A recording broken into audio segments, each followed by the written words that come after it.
Скоро 50.000 луѓе заглавени во Грција во оскудни услови се во опасност да бидат заборавени додека светското внимание е фокусирано врз договорот меѓу Европската унија и Турција, соопшти Amnesty International. Бавниот процес на релокација на мигрантите, откако земјите на балканската мигрантска рута ги затворија границите, се заканува да предизвика хуманитарна криза поради лошите услови во кои престојуваат мигрантите во прифатните центри во Грција. Amnesty International наведува дека мигрантите се во состојба на постојан страф и неизвестност. Европската унија се согласи со Турција да ги врати сите бегалци кои пристигнуваат на грчките острови по 20 март. Но овој процес, како што наведува Amnesty International, бил болно бавен. Атина може да ги врати мигрантите само откако ќе заврши процесот на нивното барање азил во Грција. До сега во Турција се вратени само 300 мигранти.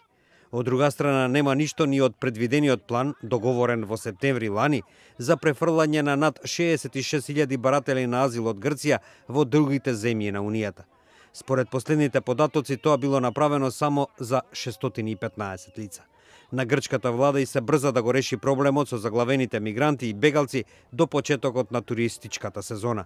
Скоро 4.000 мигранти се под шатори во Пиреа, најголемото грчко пристаниште и главна порта за туристите до островите на Егејско море. Грчката влада има подготвено 20 на прифатни центри низ земјата, но некои мигранти не сакат да одат, жалејќи се на лошите услови во на брзина изградените кампови. Не сакам да останам тука бидејќи кампот е лош. Некои отидоа, па пак се вратија бидејќи немало каде да се спие и немало храна, вели 22 годишниот Месуд, мигрант од Авганистан. Во провизорниот камп во Идомени на македонско-грчката граница тензиите се секојдневни, а расте и бројот на тепачки меѓу мигрантите, но и на судири со грчката полиција, која ги убедува да ослободат железничката пруга. Во меѓувреме Турција се закани дека нема да го почитува договорот околу мигрантите со Европската унија, доколку Брисел до јуни не го исполни ветувањето и да обезбеди безвизен режим за турските граѓани. Не сакам да коментирам или да шпекулирам. Во наредните денови ќе се сретнеме со лидерите на Европската унија. Веруваме дека безвизниот режим ќе стартува во јуни.